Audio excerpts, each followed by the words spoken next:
Praise the Lord. கர்த்தரும் இரட்சகருமாகிய இயேசு கிறிஸ்துவின் இனிய நாமத்தினாலே உங்களை அன்புடன் மனதார வாழ்த்துகிறேன்.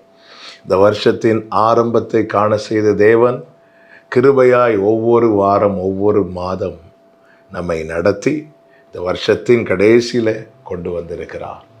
எல்லாம் கிருபையே. வருகிற புதிய ஆண்டு ஒவ்வொருவருக்கு நன்மையாய் ஆசீர்வாதமாய் இருக்க கர்த்தர் அனுக்கிரகம் செய்வாராக. புலம்பலின் புஸ்தகம் 3வது அதிகாரம் 22வது வசனம். நாம் நிர்மூலமாகாதிருக்கிறது கர்த்தருடைய கிருபையே, அவருடைய இரக்கங்களுக்கு முடிவில்லை. கர்த்தர் நல்லவர். இந்த புலம்பல் புஸ்தகத்தில் 3வது அதிகாரத்தில் இப்படிப்பட்ட ஒரு வார்த்தை எழுதப்பட்டிருக்கிறது.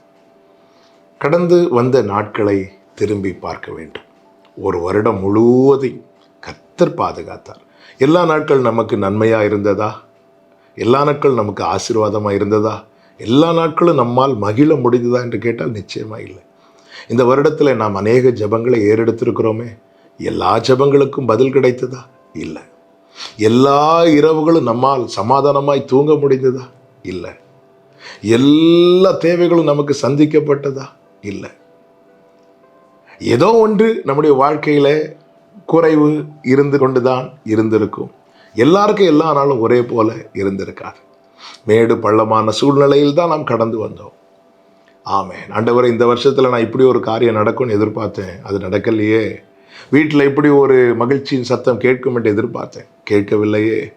இப்படிப்பட்ட பல கேள்விகள். இந்த வருஷம் சிலர் சொல்லுவாங்க, இந்த வருஷம் எங்களுக்கு ரொம்ப ஆசீர்வாதமாக இருந்துச்சு.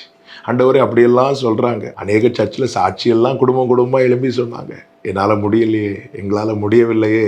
இப்படிப்பட்ட கேள்விகளோடு இந்த வருஷ கடைசியில் இந்த வார்த்தையை கேட்டுக்கொண்டிருக்கிறவர்களுக்கு சொல்லுகிற வார்த்தை இதுதான். பிரியமானவர்களே, எல்லா நாளும் நமக்கு ஒரு போல இல்லை தான்.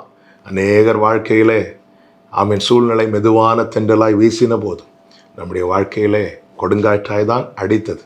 ஆனாலும் நிர்மூலமாகாதபடி கிருபை தந்து பாதுகாக்கிறார் அல்லவா? ஆமென். நம்ம மேலே இவ்வளவு அக்கறை வைத்து இவ்வளவு கவனம் வைத்து இந்த தீபத்தை அணைய விடாமல் கர்த்தர் பாதுகாக்கிறார்னா நம்மை குறித்து ஒரு திட்டத்தை வைத்திருக்கிறாரே. உபாகமம் 8:15 என்ன சொல்லப்பட்டிருக்கிறது? உன்னுடைய பின்னாட்களில் உனக்கு நன்மை செய்யும் பொருட்டு உன்னை சிறுமைப்படுத்தி சோதித்து. என்னதான் தேவன் சோதனையை, வேதனையை அல்லது சில கடினமான சூழ்நிலைகளை அனுமதித்தாலும் அவர் மனசில் இருக்கிறது நன்மை தாங்க. அதனால தான் நாம் என்றோ விழுந்திருப்போம். இந்த வருடத்தின் ஆரம்பத்திலே சிலர் நினைத்தது உண்டு, அவ்வளோதான், இந்த வருஷ முடிவை நான் பார்க்க மாட்டேன். ஆமாம், எத்தனை ஆக்சிடென்ட்டுக்கு கர்த்தர் நம்ம விலக்கி பாதுகாத்தார். எத்தனை வியாதிகள், நெருக்கங்கள், கடன் தொல்லைகள், ஆமாம், எத்தனை விதமான சூழ்நிலை. அப்போ அந்தந்த இடத்துல எவ்வளோ கிருபை தேவையோ அவ்வளோ கிருபைகளையும் தந்ததுனால தான் இந்த நாளில் நாம் ஜீவனோடு இருக்கிறோம். கிருபையை கொண்டாடுவோம். கிருபையாய் காக்கிறவர் கிருபையாய் வாழ வைப்பார். ஆமென். இந்த வருஷ கடைசியில் அவர் நமக்கு பாராட்டின கிருபைகளுக்காய் அதிகமாய் நன்றி செலுத்துவோம். புதிய ஆண்டை மகிழ்ச்சியுடன் துவங்குவோம். கர்த்தர் ஒவ்வொருவரையும் ஆசீர்வதிப்பாராக. ஜெபிக்கலாமா? கிருபையே, கிருபையே, மாறாத நல்ல கிருபையே, கிருபையே, கிருபையே, மாறாத நல்ல கிருபையே.